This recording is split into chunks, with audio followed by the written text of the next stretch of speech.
Hello everyone, this is English Tutor Hub official channel and welcome back to our English lesson where learning English feels like art. And today we shall be looking at present tenses, definition, uses, and examples.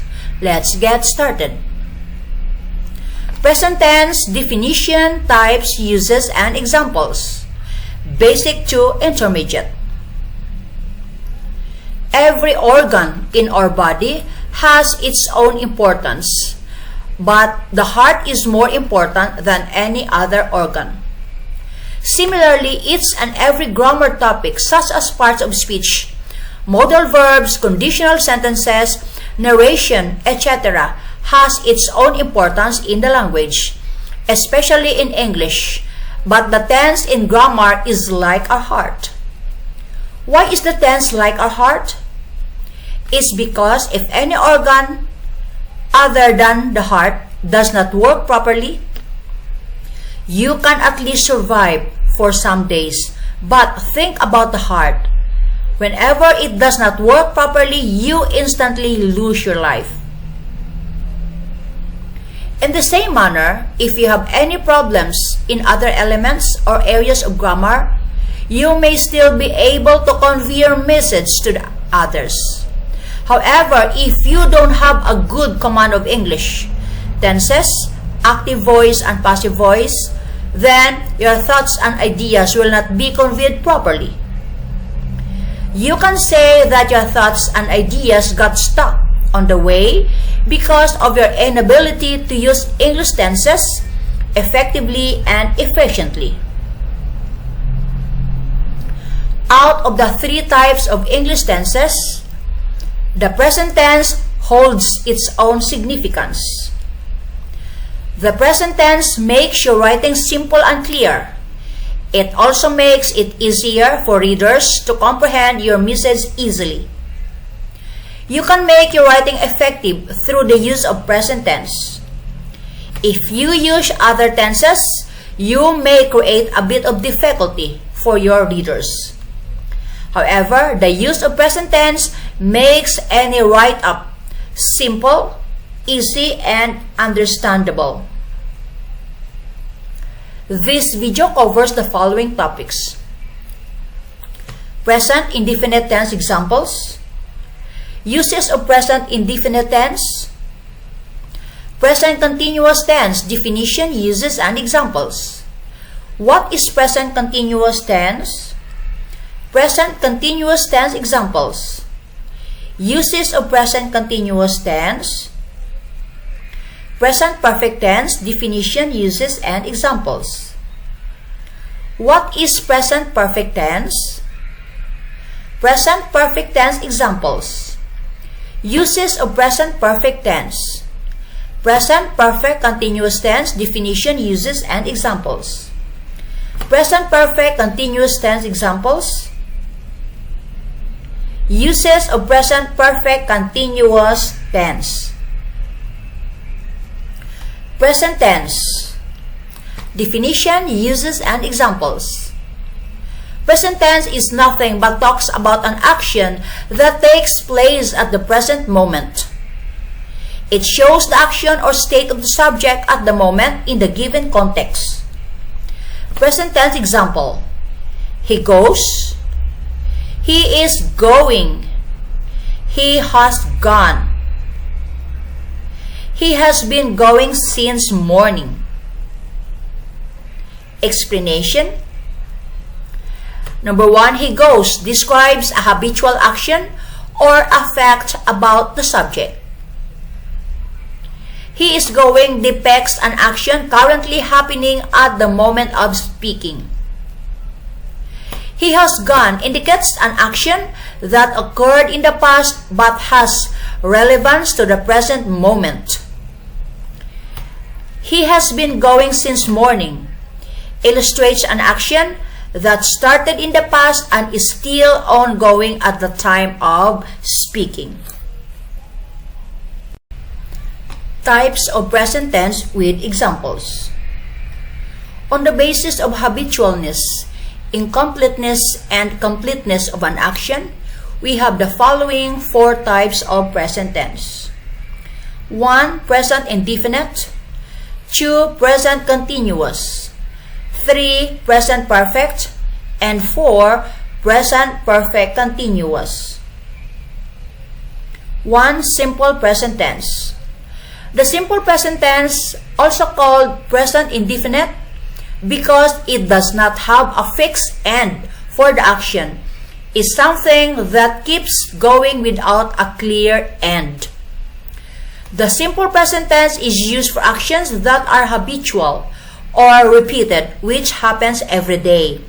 Describe universal or general truths, the undeniable fact, talk about unchanging conditions, and express fixed future events. Examples: I drink tea every day. Habitual action. The sun sets in the west. Universal truth. The present tense has 4 aspects. Unchanging state. Your exam starts at 2 o'clock. Fixed future. Different uses of simple present tense indefinite.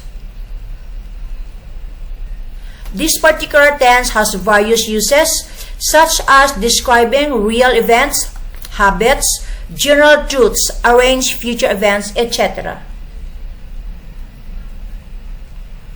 Simple present tense with its different uses and examples is given below.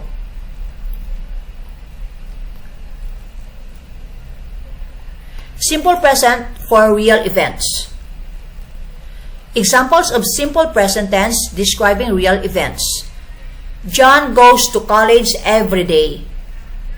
Sophia teaches children. She runs an online. Simple present for fixed future events. Examples of simple present tense describing fixed future events. The train departs at 12 o'clock.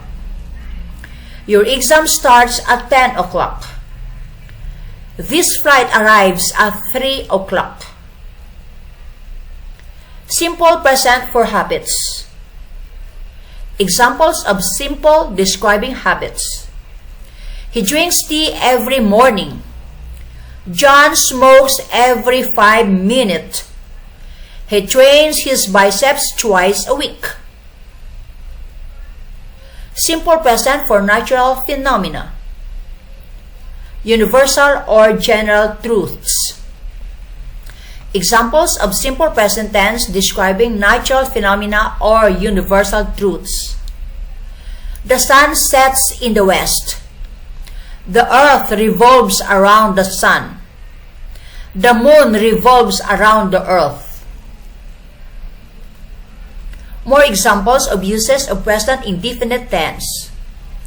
Present indefinite tense describing real events. Examples: I go to movies on Sundays. She arranges a party when she is promoted. Smith plays very well. He runs very fast. We celebrate our children's birthdays with great enthusiasm. Number 2. Present indefinite describing future events. Examples: 1. My flight leaves tomorrow. 2. The concert starts at 7 p.m. tonight. 3. We go on vacation next month. 4. The movie premieres on Friday. 5. The meeting takes place on Monday. 3. Present indefinite tense describing habits. Examples: 1. John eats breakfast at 8 o'clock every morning. 2. Smith goes for a run after work. 3. They brush their teeth before bed. 4. He watches TV before dinner. 5. He smokes every 5 minutes. 4. Present indefinite tense describing natural phenomena, universal or general truths. Examples: 1. Rain falls from the sky. 2. The ground shakes during earthquakes. 3. Plants convert sunlight into energy. 4. Tides rise and fall along the coastline. 5. Clouds form when water vapor condenses in the atmosphere. 2. Present continuous tense definition, uses, and examples. Present continuous tense, also called present progressive or present imperfect tense, is termed as such because it indicates ongoing actions without specifying the completion of it. Present continuous progressive or imperfect tense is used for actions that take place at the moment of speaking, actions that take place temporarily, actions that take place repeatedly, actions that replace the old systems, actions that express future plans, actions that express things constantly changing, and others. Present continuous tense examples. I am writing an article now. I am studying politics. It's always raining in Assam. These days, I'm using my laptop to write articles instead of phone. I'm meeting John at 1 o'clock tomorrow. My grandpa's health is worsening. Explanation. These sentences containing present continuous tense show that the action is in progress and there's no indication of the completion of the action. Uses of present continuous tense with examples. 1. Present continuous tense describing actions in progress. For example, she is washing the clothes. Sophia is talking to her friend. John is writing an article now. 2. Present continuous tense describing temporary action. For example, Smith is studying English literature. He is working part-time for the next 2 months. She is pursuing a course in phonetics. 3. Present continuous tense describing repeated actions. For example, it's always raining in Delhi. Sophia is always quarreling with her husband. She is always calling me. 4. Present continuous tense describing future plans. For example, he is leaving for London tomorrow. She is meeting me at 2 o'clock. I am meeting you at 1 o'clock. Number 5. Present continuous tense describing new action different from previous one. For example, these days you're using a new phone. Nowadays we are wearing new fashion clothes. We are studying online rather than offline these days. More examples of uses of present continuous tense. Action in progress, happening at this moment. Examples. 1. The dog is barking loudly outside. She is studying for her exams in the library. They are having dinner together at the restaurant.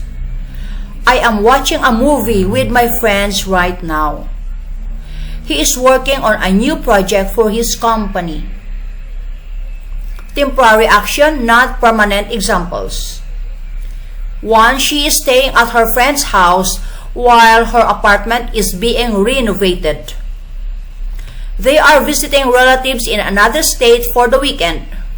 We are renting a car for a road trip next week. He is attending a conference for the next few days. I am learning Arabic for my upcoming trip to Saudi Arabia. Repeated action happens repeatedly. Examples. 1. They are always arguing about trivial matters. She is constantly checking her phone for notifications. He is regularly attending yoga classes to improve his flexibility. We are frequently meeting for coffee on Saturday mornings. The children are playing in the park after school. Future action. Happening before or after. Examples. 1. Tomorrow I am meeting my friend for lunch at noon.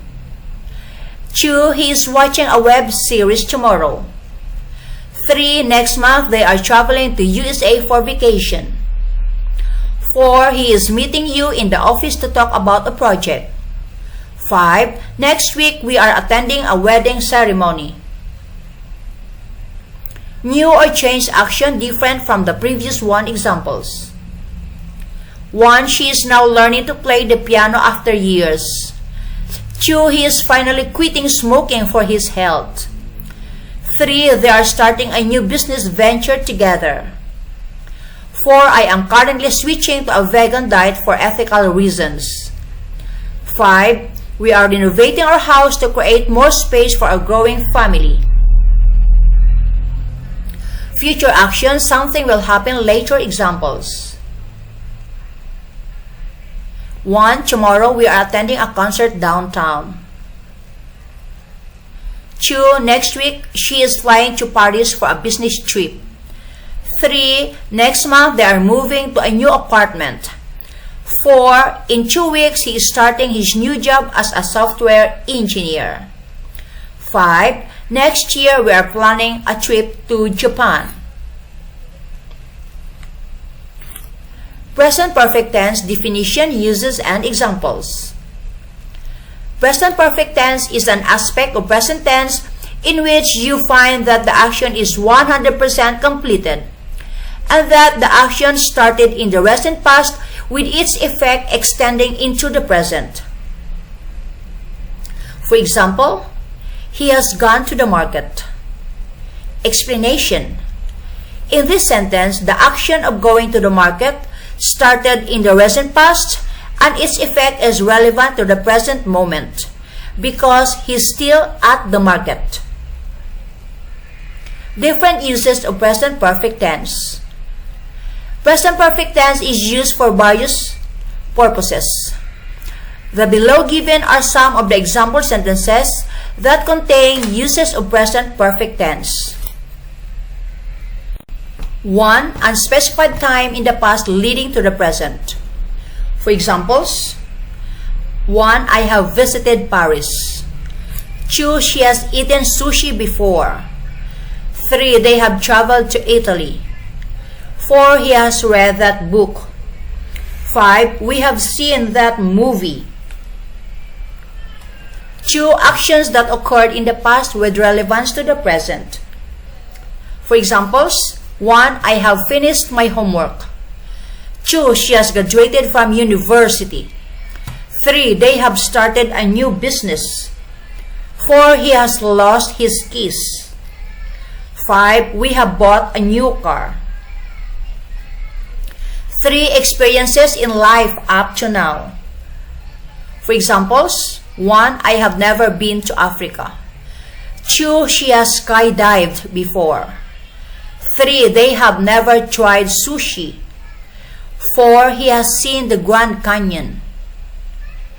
5. We have eaten at that restaurant.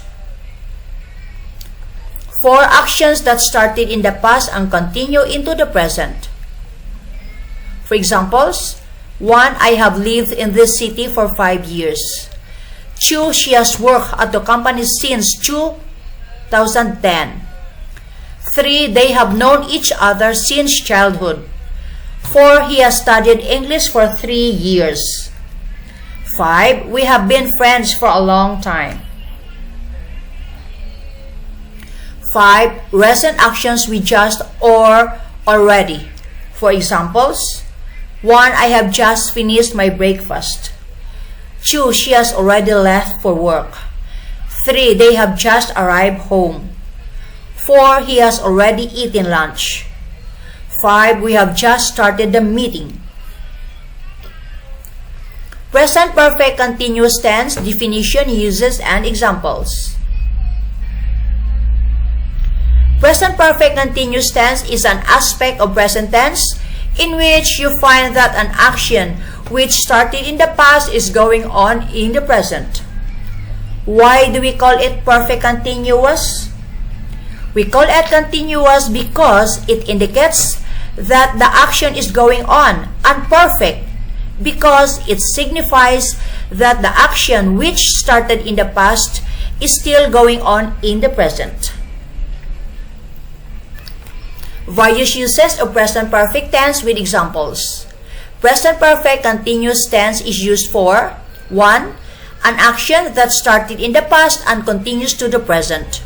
For examples, 1. We have been traveling around Europe for 2 months. 2. She has been studying psychology since she graduated. 3. They have been renovating their house for weeks. 4. He has been learning to play guitar for years. 5. The company has been developing new software for months. 2. Temporary actions or situations. For examples, 1. He has been staying with us while his apartment is being fumigated. 2. They have been renting a car while their vehicle is in the shop. 3. She has been working from home during the pandemic. 4. We have been using public transportation while our car is being repaired. 5. I have been borrowing books from the library until I can afford to buy them. 3. Repetitive or habitual actions with emphasis on duration.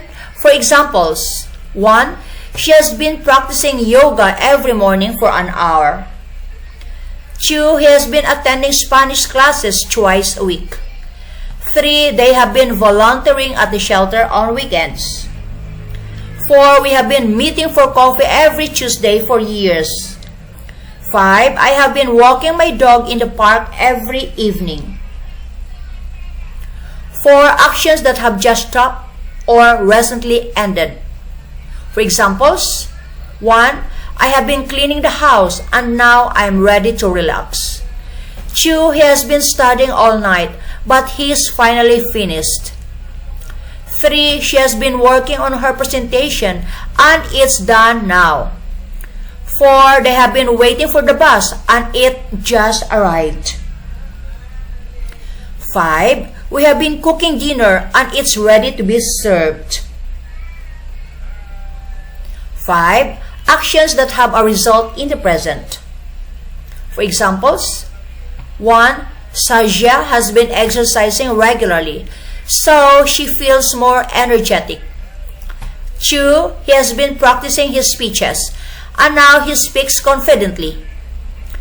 3. They have been saving money, and now they can afford a down payment on a house. 4. We have been eating healthier, and as a result, we've lost weight. 5. I have been studying hard, and I've finally passed my exams. So, there you go guys. This video ends here about present tenses, definition, uses, and examples.